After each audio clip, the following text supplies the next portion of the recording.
learning that U.S. Senator Roger Wicker, chairman of the Senate Armed Services Committee and a strong advocate for Taiwan, arrived in Taipei on Friday in order to reaffirm the close partnership between the U.S. and Taiwan, especially amid rising military pressure from China.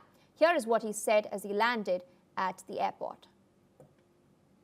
Stand here to re-emphasize the partnership and the security friendship agreement that the United States has had with Taiwan for some decades. Wicker was accompanied by Senator Deb Fischer. He then emphasized upon the long-standing security and friendship agreements between the two sides and expressed enthusiasm for upcoming discussions with Taiwanese officials, including President Lai Ching-te, and has stated that Taiwan has the right to be free and preserve its self-determination. Listen in. Of course, we know that that thriving democracy is never fully assured, and nor is it anywhere on the face of the earth, which is why the United States has been voting in recent weeks and months to build up our national defense, and we're here to talk to our friends and allies in Taiwan about what we're doing to enhance worldwide peace. This visit comes as tensions escalate in the region, especially with China increasing military activity near Taiwan and maintaining its claim over the island. Despite Washington's lack of formal diplomatic ties with Taipei, the United States remains Taiwan's most important international backer as well as arms supplier. Now, Wicker's visit showcases continued U.S. support for Taiwan's right to self-determination and security as well. Joining us on the broadcast is Mr. Ross Gold. He's a political analyst from Taipei. Thank you so much for taking out time speaking to us on NewsX World. Interesting development. A U.S. Senator has now arrived in Taipei. Roger Wicker is the chairman of the Senate Armed Services Committee. U.S. has staunchly backed Taiwan, especially since we see the rise of the Chinese aggression in the South China Sea.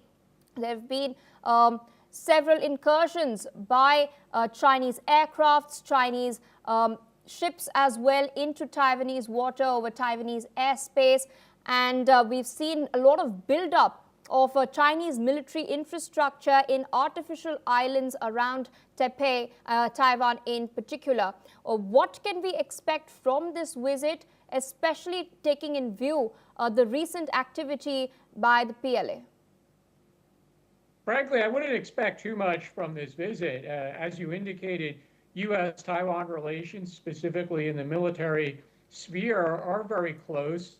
There's wide expectations that in the coming months, the two sides are going to announce a very large weapons purchase. This is part of reaching a trade agreement between Taiwan and the United States, and the government here in Taiwan has already indicated that it wants to make a very large weapons purchase, maybe even in amounts greater than the first Trump administration when Taiwan purchased about $19 billion of U.S. weapons. Also important to keep in mind that right now, the United States Congress is in recess. It's very common for members of Congress to fly around the world and visit foreign countries during congressional recesses. And during recesses, we very often have members of the United States Congress visit Taiwan. So the visit by itself is not unusual. It might be informative for the senator who, as you said, is chairman of the Armed Services Committee, but in the overall bilateral relationship, which is pretty strong, it's one small event. Indeed, and a quick follow-up to that, we've been seeing increased activity. In fact, last month itself, Taiwan's Ministry for National Defense had detected 58 Chinese aircrafts, 9 Chinese naval vessels, as well as 1 official ship around its territorial waters. And out of the 58 sorties, around 45 had crossed the median line. We've been seeing increased talk about the Penghu archipelago as well, which sits merely 50 kilometers west of Taiwan's main island. There's a lot of murmur. Experts are saying China is preparing to invade Taiwan. Is this something that could occur in the near future? I have a standard reply to that question, which I remind people here in Taiwan as well as outside Taiwan, is that stakeholders here in Taiwan, the government, the military, the public, they need to prepare as if an invasion could occur tomorrow. And if they don't prepare accordingly, then they might very well lose a war should China invade. The threat is very real. Every year, China has a very large increase in its defense budget. Their technological capabilities constantly improve as well, whether that's in cyber or satellites, drones. So the threat is tremendous, and Taiwan needs to do what's necessary to defend itself. Indeed, and I'd like to digress a little bit and speak about the Indo-Pacific at large. What we've been seeing over the last few weeks is the Trump administration in the US singling out India, imposing 50% tariffs on goods, claiming that the war in Ukraine is being financed by India, that it is Modi's war in particular. We do know that the Quad summit is on the anvil, but do you think the Quad is now taking a back foot?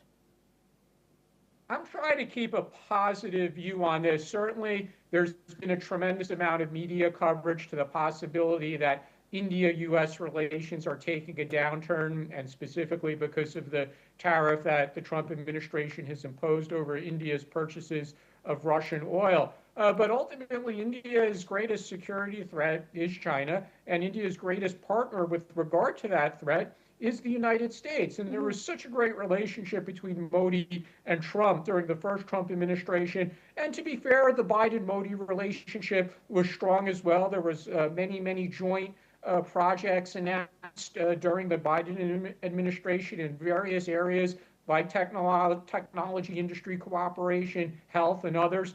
So I'm going to remain an optimist. You know, it's very possible that a deal will be reached between between Ukraine and Russia that will include some sanctions relief, and this problem might just go away for India, and India might be willing to wait this out. But I'm going to remain an optimist on U.S.-India relations despite all the negative talk in recent days.